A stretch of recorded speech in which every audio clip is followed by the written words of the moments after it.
Hi friends, कैसे हैं आप सभी लोग। मैं उम्मीद करता हूँ बहुत ही अच्छे होंगे, बहुत ही मस्त होंगे, बहुत ही शानदार होंगे। सो डियर्स, अभी के जैसे अपने लोग लाइव सेशन में नहीं आ पाए और अभी जस्ट हमने रिकॉर्डेड वीडियो आप लोग को कुछ टेक्निकल इशू की वजह से आज डालना पड़ रहा है और अपने लिए सब आज स्टार्टअप करते हैं। चलिए, बस आप सब जो है जिस तरह से लाइव में सपोर्ट प्यार मिला था उसी तरह से आप इस वीडियो में भी प्यार सपोर्ट और 110% इस वीडियो को भी वॉचिंग कीजिए ताकि सारा कंसेप्ट आपका क्लियर हो जाए। A to Z आपको लगे कहीं बायोलॉजी में मुझे इस चीज़ में प्रॉब्लम चल रहा है, ये टॉपिक में प्रॉब्लम चल रहा है, तो मेरे भाई कोशिश कीजिएगा आप अच्छे तरीके से जो है समझने और फोकस करने के प्रयास कीजिएगा और प्यारा प्यारा कमेंट आप सभी ज़रूर कर दीजिएगा। चलिए स्टार्ट करते हैं, ज़्यादा समय ना इन्वॉल्व करते हुए। एक अभी तो कहावत में एक और है कि अभी तो इस बाज की असली उड़ान बाकी है, अभी तो इस बंदे की फरिंदे इम्तिहान बाकी है, बस अभी अभी लंघा हो मुट्ठी भर जमी, अभी तो पूरा आसमान बाकी है। मेरे भाई अभी अपने लोग को ना बोर्ड तक लेके चलना है और पूरे क्वेश्चन को धुआं करना है, अच्छे तरीके से हर एक कंसेप्ट को क्लियर करते चलना है बस। और हर एक जो है कि टॉपिक को एनालिसिस करते हैं और हर एक टॉपिक का डिस्कशन करते चलते हैं। चलिए, ज़्यादा समय इन्वॉल्व ना करते हुए आपके सामने मैं क्वेश्चन को प्रस्तुत कर रहा हूँ। आप भी ज़रूर कमेंट बॉक्स के जरिए अपना राय जरूर दीजिएगा कि यह क्वेश्चन का कंसेप्ट आपके साथ कैसा रहा। चलिए ध्यान से समझते हैं अपने लोग। आपका कह रहे हैं कायिक का जनन निम्न में से किस प्रकार होता है। इसमें कह रहा है वेजिटेटिव, रिप्रोडक्टिव,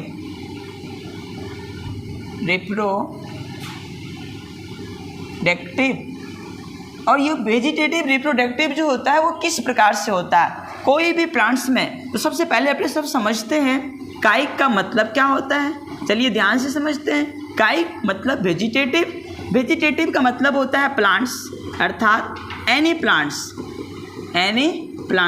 कोई भी पौधे, एनी प्लांट्स। हम कह सकते हैं जनन का मतलब होता है मेरे भाई जननीय भाग, जनन का मतलब जननीय भाग। रिप्रोडक्टिव पार्ट्स जो लगातार अपनी ही जैसे न्यू प्लांट्स का निर्माण करते हैं। अर्थात हम कह सकते हैं कि अगर कोई भी प्लांट्स पार्ट्स है और उसमें रिप्रोडक्टिव पार्ट्स की क्रिया अगर एसेक्सुअल फॉर्म में हो रहा हो, याद रखिएगा रिप्रोडक्टिव पार्ट्स की क्रिया एसेक्सुअल फॉर्म में हो रहा हो, एसेक्सुअल रिप्रोडक्शन की केस में हो रहा हो, तो हम कह सकते हैं मेरे भाई यह अलैंगिक जनन की विधि में हमेशा ये पौधों जो कोई भी प्लांट्स हो अगर वो एसेक्सुअल फॉर्म में है तो उसमें हमेशा याद रखिएगा आप समसूत्री विभाजन होता है।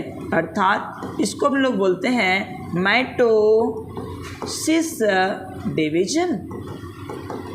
यानी हम कह सकते हैं एक पुष्पीय पादप जो एसेक्सुअल रिप्रोडक्शन के अंतर्गत आते हैं उनमें कौन सा विभाजन होता है, तो अर्ध समसूत्री विभाजन।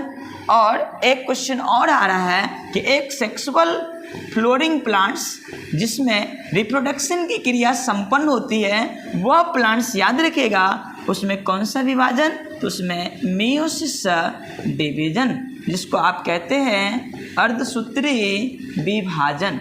और मेरे भाई अर्धसूत्री विभाजन सेक्सुअल लैंगिक जनन के प्लांट्स, और यह प्लांट्स में याद रखिएगा मेल फीमेल पार्ट्स अलग अलग प्रेजेंट होते हैं लेकिन इसके प्रवृत्ति भी समरूप होते हैं। अर्थात यह ना एक साथ अपने ही जैसे रिप्रोडक्टिव फ्लोरिंग प्लांट्स का निर्माण करता है जिसमें मियोसिस डिवीजन की क्रिया संपन्न होती है। इसीलिए हम कह सकते हैं, अब आप बताइए कि एसेक्सुअल फॉर्म के अंतर्गत या एसेक्सुअल रिप्रोडक्शन के अंतर्गत जिस भी प्लांट्स में माइटोसिस डिवीजन की क्रिया संपन्न हो, अर्थात वह प्लांट्स किन किन पौधों के द्वारा सेम प्लांट्स का निर्माण कर सकता है।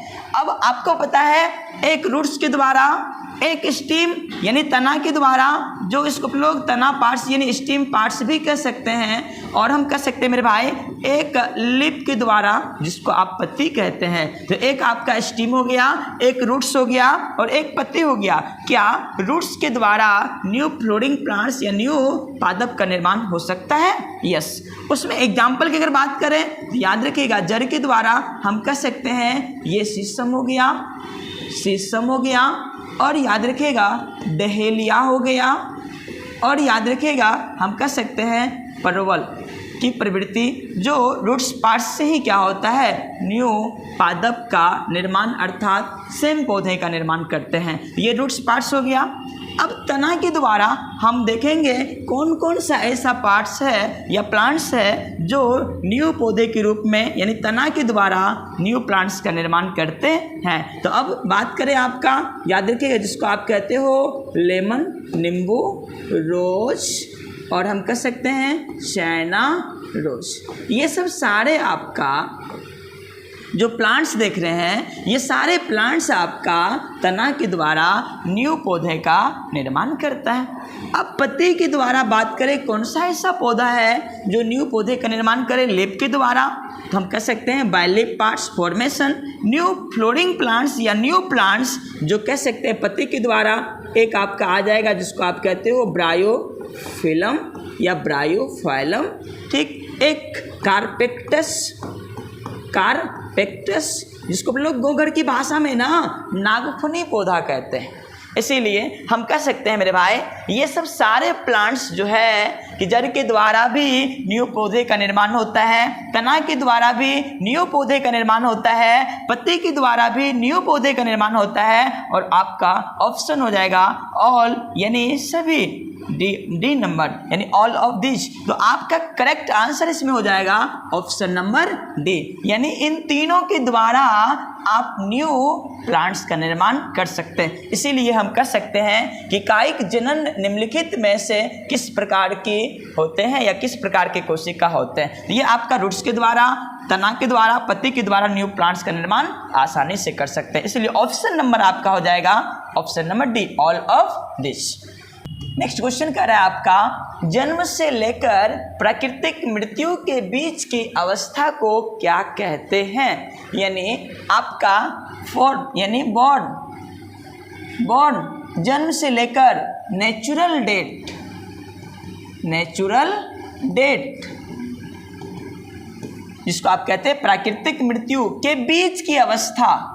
चलिए एक डायग्राम के माध्यम से अपने लोग समझते हैं। कोई बच्चे हैं, उनका जन्म हुआ और यहाँ से लेकर के अंतिम एक प्राकृतिक अवस्था, इस अवस्था में याद रखिएगा हर पीपुल का, हर पर्सन का ऑर्गेन सेल सिस्टम्स उतना अच्छा काम नहीं करता है। अर्थात इसमें ना मेटाबॉलिक रिएक्शन कम हो जाती है, उपापचयी दर कम हो जाती है, अर्थात काम करने की क्षमता घट जाती है। इसीलिए हम कह सकते हैं यह एक प्राकृतिक अवस्था, कौन सा अवस्था?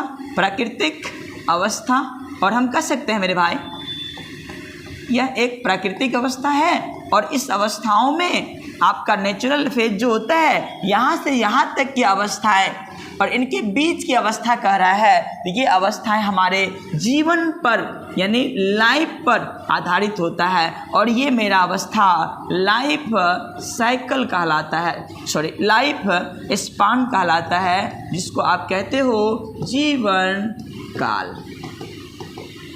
जीवन चक्र नहीं, जीवन काल, क्योंकि ये बीच की समय है मेरा और ये समय आपका इन जन्म से लेकर के प्राकृतिक मृत्यु तक के बीच की अवस्था लाइफ स्पान, जीवन काल। और ये एक अवस्थाएं होती है जो जीवन काल के समय एक जीवन चक्र के प्रवृत्ति को भी बतलाने का कार्य करते हैं, जिनके कारण मेरे भाई अब हम कह सकते हैं जन्म से लेकर प्राकृतिक मृत्यु तक के बीच की अवस्था एक जीवन काल। और अगर यहाँ पे चक्र अगर जो है कि एक अवस्था दिया हुआ है, एक साथ हमारे लाइफ में, एक साथ हमारे ज़िंदगी में कंप्लीट परंपरा शुरुआती दौर से चलते आ रहा एक स्टेमनी होता है, जो स्टेमनी मूल रूप से लाइफ साइकिल पर पड़ता है। इसीलिए यह ज़िंदगी की एक अहम भूमिकाएं होती है, जिसको अपने लोग जीवन चक्र कहते हैं और इसको अपने लोग लाइफ साइकिल कहते हैं। इसीलिए हम कह सकते हैं मेरे भाई, यहाँ पे भी हमारी ज़िंदगी में यानी लाइफ में 0 लेवल से लेकर के हायर लेवल अभी तक अपने लोग जब तक हैं, अभी तक अवस्था, या तो आप वयस्क अवस्था में हो, या तो आप किशोरावस्था में हो, या तो आप याद रखिएगा वृद्धा अवस्था में हो, तो हम कह सकते हैं यह अवस्थाएं जब एक निश्चित समय के साथ फिक्स हो तो यह अवस्था लाइफ साइकिल कहलाता है, जिसको आप कहते हो जीवन चक्र। ठीक, क्योंकि किसी बच्चे का जन्म हुआ और उन बच्चे का एज ना 5 इयर्स है, तो उनके बीच के समय, उनके बीच की अवस्थाएं, उनके बीच का फेज याद रखिएगा लाइफ साइकिल कहलाता है। और जब नेचुरल अवस्था आ जाए तो अपने लोग याद रखेगा, और उनके बीच जो 100 समय अवधि चले, उन अवधि की सीमा को, समय को जीवन काल कहते हैं, लाइफ स्पान कहते हैं। अब एक दोनों में फर्क क्या है? ये एक समय अवधि को बतलाता है और यह एक याद रखेगा अवस्थाएं को क्रिएट करता है। जो समय अवधि के पश्चाताप अगर लाइफ में हमारे ज़िंदगी की एक जो साइकिल चल रहा हो, यह साइकिल जीवन चक्र पर आधारित होता है। क्योंकि जब अपने सब बचपन में आप याद कीजिए वो समय जिस समय अपने सब बहुत छोटे थे और उस समय की स्टेमिनी बहुत ही आपका नॉर्मल था, जिसके कारण मेरे भाई उस समय आपको पुराना एहसास होता होगा, पहले के समय के एहसास होता होगा और ये वो याद अवश्य आ जाता होगा कि अपने लोग पहले के शुरुआती टर्म्स में इंग्लिश पेंट पहना करते थे, जिसके कारण अभी का वो अवस्था देख लीजिए आपका और पहले की अवस्था देख लीजिए आपका, दोनों की अवस्थाएं में बहुत बड़ा डिफरेंट चल रहा है, जिसके कारण हम कह सकते हैं एक अवस्थाएं जो जन्म से लेकर प्राकृतिक मृत्यु तक के बीच क्रिएट होती है और यह अवस्थाएं कुछ अवधि को भी बतलाता है, कुछ अवस्थाएं अपने रियल लाइफ में भी चलता है। जो अवधि को बतलाएं वो आपका जीवन काल याद रखिएगा, जो अवस्थाएं को क्रिएट करें वो हमारे साइकिल में, हमारे चक्र में जो चलते रहे उनको अपने लोग लाइफ साइकिल कहते हैं। उम्मीद करते हैं यह कंसेप्ट आपको क्लियर हो गया होगा। चलिए नेक्स्ट क्वेश्चन की ओर बढ़ते हैं मेरे भाई। आपका यह क्वेश्चन है नेक्स्ट कि निम्नलिखित में किसमें 12 वर्षों में सिर्फ एक बार पुष्प खिलते हैं? 12 साल में एक बार पुष्प खिलने वाला आपका पौधे कौन सा होता है? बताइए आप। क्या सूरजमुखी, सनफ्लावर, क्या पीपल, क्या नीला कुरेंजे, क्या नीम? नहीं, हम कह सकते हैं मेरे भाई याद रखिएगा इसमें ना ये आपका सूरजमुखी 12 वर्ष में नहीं आता है। पीपल इसकी ना लाइफ साइकिल अनलिमिटेड जो हम कह सकते हैं ये 2000 से 3000 ईयर्स तक जीवित रहता है। लेकिन नीला कुरेंजी जो है ना याद रखिएगा यह 12 वर्ष में यानी 12 ईयर्स में अपने ज़िंदगी में केवल एक बार, पूरे लाइफ टाइम में एक बार फ्लोरिंग प्लांट्स में या फ्लोरिंग प्लांट्स के एक साथ इसको क्या करता है, न्यू पुष्प पादप के रूप में सीड्स पार्ट्स अर्थात मंजर पार्ट्स का निर्माण करता है। इसीलिए हम कह सकते हैं यह आपका ना अपने इधर नहीं पाया जाता है, ये आपका पहाड़ी क्षेत्र जिधर ये फ्लोरिंग प्लांट्स पुष्पीय पौधे बहुत ही अट्रैक्टिव होता है, आपका आकर्षित होते हैं और ये देखने में बहुत ही फेस्टाटिक्स होते हैं, इसीलिए इसकी सुगंध भी काफ़ी ज़्यादा होती है। इसलिए हम कह सकते हैं यह पुष्प आपका नीला कुरेंजी जो 12 वर्ष में एक बार अपने फ्लोरिंग प्लांट्स का क्या करता है, निर्माण करता है, जिस पार्ट्स को अपने लोग सीड्स पार्ट्स या मंजर के रूप में क्रिएट करते हैं। चलिए नेक्स्ट क्वेश्चन को और बढ़ते हैं अपने सब। नेक्स्ट क्वेश्चन है आपका निम्नलिखित में कौन उभयचर है? अब देखिए आपका कह रहा है उभयचर प्राणी। जो स्थलचर और जो जलचर दोनों में पाए जाते हैं, उसे अपने लोग उभयचर प्राणी कहते हैं। अब हम कह सकते हैं निम्नलिखित में कौन उभयचर है? जो दोनों में पाए जाते हैं। तो याद रखिए, क्या मुर्गियाँ जल में पाए जाते हैं? गौट जल में पाए जाते हैं? नहीं। घड़ियाल पाए जाते हैं? नहीं। आपका ऑप्शन हो जाएगा ऑप्शन नंबर डी, यानी फ्रॉग, जो मेढक जल में भी पाए जाते हैं और स्थलचर में भी पाए जाते हैं। इसीलिए हम कह सकते हैं मेरे भाई, आपका करेक्ट आंसर हो जाएगा ऑप्शन नंबर डी। चलिए नेक्स्ट क्वेश्चन की ओर बढ़ते हैं अपने सब। आपका क्वेश्चन है, तोता का सबसे अधिकतम उम्र क्या है? कह रहा पैरोट्स। भाई जिसको हम लोग पालतू बनाते हैं, घरों में रखते हैं, पिंजरा में बंद करके रखते हैं और सुबह शाम उसके लिए कहीं न कहीं कुछ न कुछ खाने पीने को लेकर के तैयार करते हैं। अब बताइए उनका एज, लाइफ स्पान, जीवन काल कितना होता है? 90 वर्ष? नहीं। 25 ईयर्स? नहीं। 50 वर्ष? नहीं। सबसे अधिकतम आपका कितना वर्ष? 140 वर्ष। और हम कह सकते हैं यह 140 वर्ष तक पैरोट्स जीवित रहते हैं अपने दैनिक जीवन काल में। कहीं ना कहीं एक मानव की भी तुलना किया जाए, एक मनुष्य की भी तुलना किया जाए तो उनका भी उम्र मेरे भाई मिनिमम ना बस 60 ईयर्स से लेकर के 100+ ईयर्स बहुत हो गया। ये मैक्सिमम की मैं बात कर रहा हूँ। बस अब समझ लीजिए कि इंसान से भी कई गुना एक पैरोट जीता है, जिसका लाइफ स्पान 140 ईयर्स अर्थात 140 ईयर्स होता है। चलिए नेक्स्ट क्वेश्चन की ओर बढ़ते हैं अपने सब। अगला क्वेश्चन आपका है कि किसमें केवल एक बार अपने जीवन काल में पुष्प खिलते हैं? ऐसे कौन सा पौधा है जो अपने पूरे लाइफ टाइम में केवल एक बार फ्लोरिंग प्लांट्स का निर्माण करता है और उसमें मंजरें आती हैं? आप बताइए मुझे कौन सा फ्लोरिंग प्लांट्स है। कमेंट बॉक्स के जरिए फटाफट आप कमेंट कीजिए और कमेंट में ज़रूर आप अपना राय अवश्य दीजिएगा कि किस में केवल एक बार ऐसा कौन सा आपका पौधा है जिसमें एक बार पूरे लाइफ में मंजर आता है। क्या आम? नहीं होगा। क्या लीची? ये तो बार बार है जो प्रत्येक वर्ष अपने जैसे सीड्स पार्ट्स का निर्माण करता है। जामुन? ये भी आपका।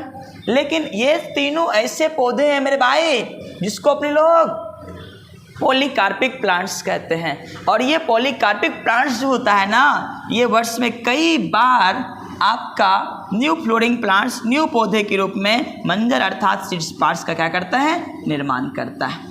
अब हम कह सकते हैं लेकिन ये आपका बेम्बो बांस पूरे दैनिक जीवन काल में केवल एक बार ही अपने पुष्प में मंजर का निर्माण करते हैं अर्थात फ्लोरिंग प्लांट्स की प्रवृत्ति में ये सीड्स पार्ट्स का निर्माण करता है। इसीलिए हम कह सकते हैं यह अपने दैनिक जीवन काल में केवल एक बार पुष्प का निर्माण करते हैं। चलिए नेक्स्ट क्वेश्चन की ओर बढ़ते हैं। अगला क्वेश्चन आपका है, अमीबा में प्रजनन किस प्रकार से होता है? अमीबा। अब बताइए, सबसे पहले तो मुझे ये चीज़ बताइए, अमीबा आपका होता क्या है? अमीबा होता क्या है? अब हम कह सकते हैं ये ना एसेक्सुअल रिप्रोडक्शन के अंतर्गत आते हैं। अमीबा इमोर्टल ऑर्गेनिज्म होते हैं, इमोर्टल ऑर्गेनिज्म होते हैं, अमर प्राणी होते हैं। फिर हम कह सकते हैं जब ये इमोर्टल हो तो दूसरी इसमें लाइफ स्पान, जिसको आप जीवन काल कहते हैं, ये नहीं पाया जाता है। और हम कह सकते हैं मेरे भाई कुछ ऐसे भी जीव जिसकी शेप जो होता है ना वो फिक्स होता है, लेकिन कुछ वो आपका एक्सेप्शन में आते हैं। और कुछ शेप जो जीव जंतु जिसका शेप अनलिमिटेड होता है।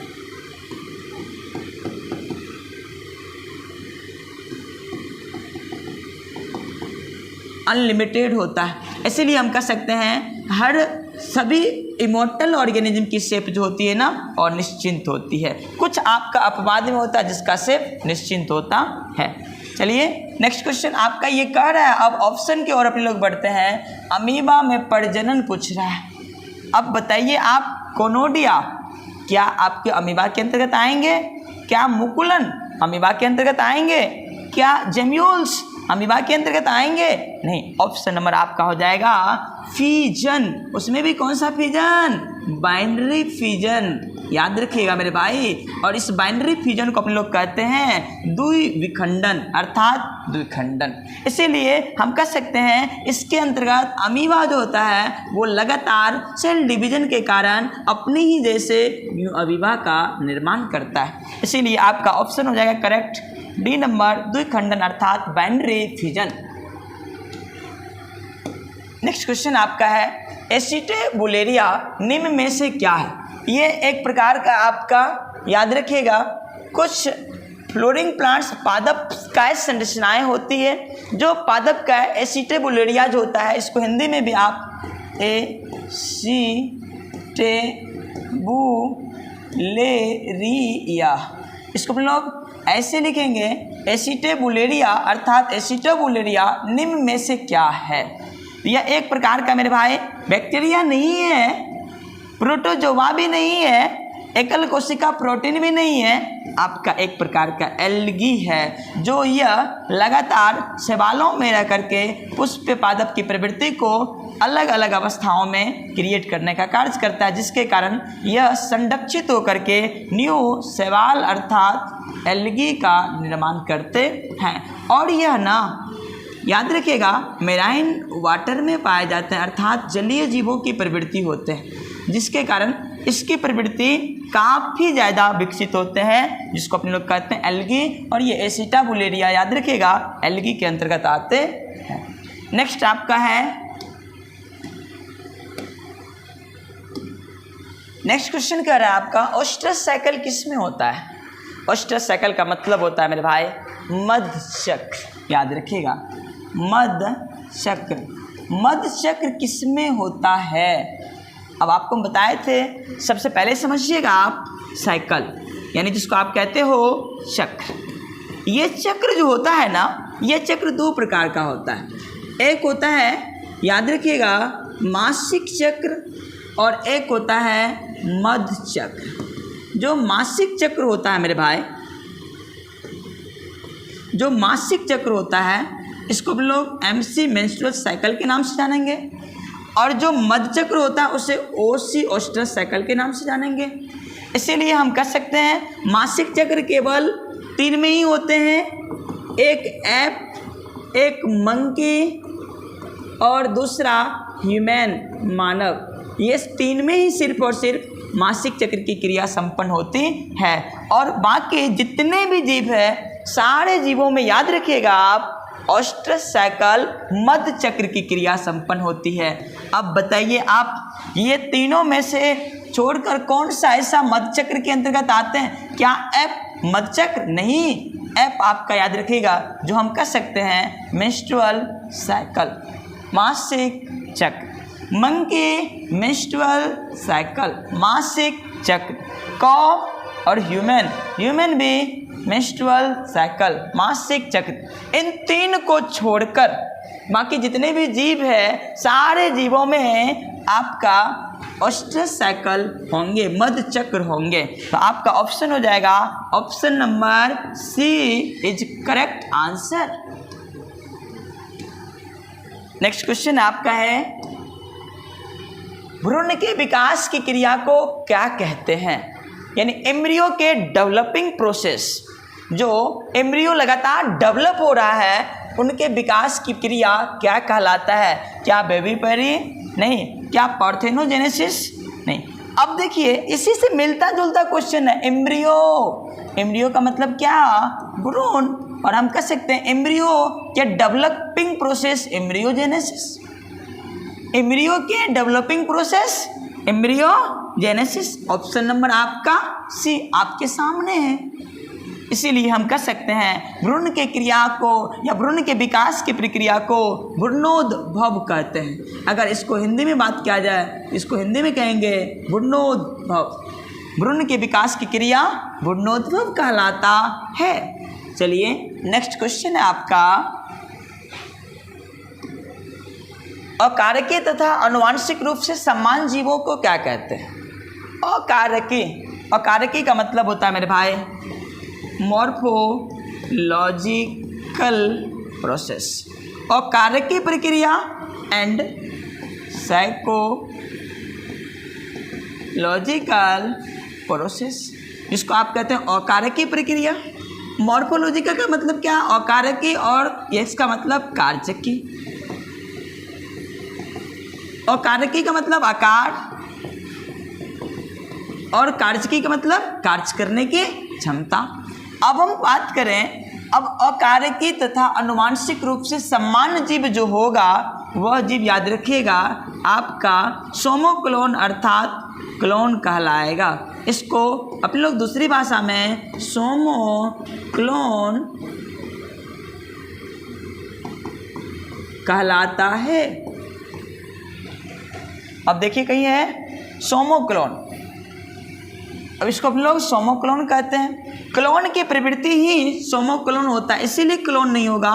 इसमें कुछ जेनेटिकल गुण भी आता है, जो जेनेटिकल गुण अपने ही पेरेंट्स के जैसे समरूप होता है, लेकिन इसमें याद रखिएगा जेनेटिकल गुण दोनों में हो सकता है, लेकिन ये स्पष्ट नहीं दिया हुआ है मेरे भाई कि कुछ स्पेसिस जातियाँ जो होता है ना उनमें ये गुण पाया जाता है, अर्थात इनकी प्रवृत्ति याद रखिएगा अलग अलग रूप में होता है, जिसको आप कह सकते हो साइब्रिडस। अब हम कह सकते हैं साइब्रिडस का मतलब क्या? जो लगातार अपने ही जनक के जैसे समरूप स्थिति में अपने ऑफस्प्रिंग को एक साथ न्यू रूप दे करके न्यू ऑफस्प्रिंग को अर्थात न्यू एम्ब्रियो के रूप में डेवलप कर सकते हैं। अब आपका साइब्रिडस भी हो जाएंगे, ये इसका लक्षण है। क्लोन भी हो जाएंगे, ये भी इनका लक्षण है। इसलिए ऑप्शन नंबर आपका हो जाएगा डी, ऑल ऑफ दिस। ये सभी क्योंकि क्लोन की प्रवृत्ति सोमोक्लोन कहलाता है। यस, उसके बाद साइब्रिडस जो इनके कैरेक्टर्स को एक्सचेंज करने की काम करता है और इनमें वेरिएशन करने का भी गुण को प्रयोग या इसमें प्रयुक्त करते हैं, जिसके कारण साइब्रिडस, क्लोन और सोमोक्लोन एक समरूप स्थिति में आता है, जिसको हम लोग कहते हैं, याद रखिएगा सोमोक्लोन की प्रवृत्ति अकारकी तथा अनुवांशिक में क्या होता है? सेम होते हैं, अर्थात समान होते हैं। इसीलिए मेरे भाई ऑप्शन नंबर आपका हो जाएगा डी, ऑल ऑफ दिस। अब देखिए नेक्स्ट क्वेश्चन की ओर बढ़ते हैं अपने सब। टर्म्स स्पीशीज किसने दिया? जाति शब्द किसने दिया? बताइए आप, जाति शब्द किसने दिया? जिसको आप कहते हैं स्पीशीज, जाति किसने दिया? वैज्ञानिक का नाम पूछ रहा है, सभी में अंडरलाइन।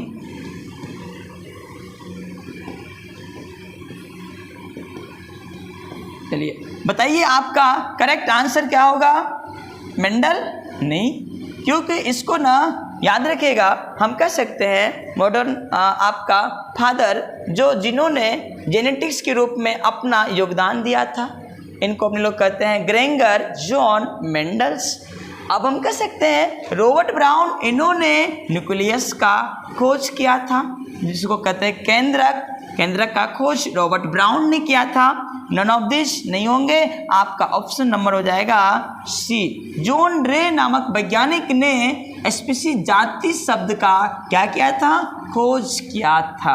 चलिए नेक्स्ट क्वेश्चन को और बढ़ते हैं मेरे भाई। आपका क्वेश्चन नेक्स्ट कह रहा है गैमेट्स, जिसको आप कहते हैं युग्मक, किसमें भाग नहीं लेता है? आपका सेक्सुअल रिप्रोडक्शन, जिसको आप कहते हैं लैंगिक जनन,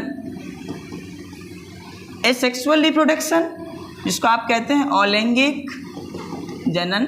लेकिन यहाँ पे थोड़ा सा फोल्ड है आपका, जिसको आप कहते हो ऐसे एसेक्सुअल रिप्रोडक्शन। अब हम कह सकते हैं मेरे भाई अलैंगिक जनन, बोथ यानी दोनों, फिर आपका नन ऑफ दिस कोई नहीं। अब देखते हैं गैमेट्स कह रहा है युग्मक भाग नहीं लेता है। क्या अब सेक्सुअल रिप्रोडक्शन की क्रिया हो या तो एसेक्सुअल रिप्रोडक्शन की क्रिया हो, सेक्सुअल रिप्रोडक्शन क्रिया में जो भी गैमेट्स होगा वह भाग लेकर के न्यू ऑफस्प्रिंग का निर्माण करेंगे, और इसमें याद रखिएगा मियोसिस डिवीजन की क्रिया होंगे। इसीलिए अर्धसूत्री विभाजन में ही हमेशा सेक्सुअल रिप्रोडक्शन गैमेट्स प्रोसेस में भाग लेता है। लेकिन अब बात करें एसेक्सुअल रिप्रोडक्शन में, तो हम कह सकते हैं एसेक्सुअल रिप्रोडक्शन में गैमेट्स भाग नहीं लेता है और इसका बॉडी हमेशा सेल डिवीजन के कारण न्यू डायरेक्ट ऑर्गेनिज्म का निर्माण होता है। और क्योंकि इसमें ना मेल और फीमेल दोनों एक ही बॉडी में प्रेजेंट होते हैं, जिसके कारण इसकी प्रतिक्रियाएं सेल डिवीजन के द्वारा डायरेक्ट ये अपने बॉडी को आपस में खंडित कर लेता है, जिसके कारण न्यू ऑर्गेनिज्म का निर्माण करता है और यह समसूत्री विभाजन के द्वारा अपने ही बॉडी को अपने ही जैसे न्यू ऑर्गेनिज्म के रूप में उत्पन्न करते हैं। इसीलिए मेरे भाई हम कह सकते हैं एसेक्सुअल रिप्रोडक्शन में गैमेट्स भाग नहीं लेते हैं। इसलिए आपका करेक्ट आंसर हो जाएंगे ऑप्शन नंबर बी। फिर नेक्स्ट क्वेश्चन की बात करें, आप नेक्स्ट एग अंडे से लेकर वयस्क तक यानी युवा अवस्था तक बनने की संपूर्ण प्रक्रिया क्या कहलाता है? तो वो आपका मेरे भाई ग्रोथ, वृद्धि नहीं। क्या अब हम कह सकते हैं अगर कोई भी ऑर्गेनिज्म है और वो ऑर्गेनिज्म लगातार डेवलप हो रहा है, विकसित हो रहा है, तो क्या इनमें ना इसकी प्रोबेबिलिटी जो ग्रोथ करने की है क्या लगातार इनका डे बाय डे चलते रहेगा? नहीं। क्या ये फिर वयस्क तक हो जाएंगे? क्या इसका वृद्धि रुक जाएगा? अब हम कह सकते हैं निषेचन। अब इसमें बताइए अंडे से लेकर के वयस्क तक बनने के साथ क्या निषेचन करते रहेगा? इसीलिए क्या गर्भाधान होंगे जब तक अंडे नहीं बनेंगे, जब तक वयस्क नहीं होंगे, क्या गर्भाधान नहीं होंगे? नहीं, ऐसा तो नहीं। अब हम कह सकते हैं इसमें ना परिवर्धन होगा जो लगातार अपने ही जेनेटिकल रूप से अपने ही ऑफस्प्रिंग को लगातार डेवलप करने के कार्य करते हैं, जो एग से लेकर के अर्थात हम कह सकते हैं एम्ब्रियो से लेकर के, भ्रूण से लेकर के एग की प्रक्रिया और एग से लेकर के वयस्क तक की अवस्था, संपूर्ण अवस्था की प्रवृत्ति याद रखिएगा, हम कह सकते हैं परिवर्धन कहलाता है। इसलिए मेरे भाई कल के सेशन में जुड़कर अच्छे तरीके से हर एक चैप्टर को यहाँ से आगे एनालिसिस करेंगे। बताइए अगर आपको यह वीडियो पसंद आई हो तो अपने दोस्तों में शेयर करना ना भूलें और इस वीडियो को आप इतना फैलाइए कि ताकि जिनका भी प्रिपरेशन अच्छे तरीके से बायोलॉजी में नहीं हो पा रहा हो उन तक यह लेटेस्ट वीडियो पहुँच जाए। और मेरे भाई फिर मिलते हैं नेक्स्ट वीडियो में, तब तक के लिए जय हिंद, बेस्ट ऑफ लक।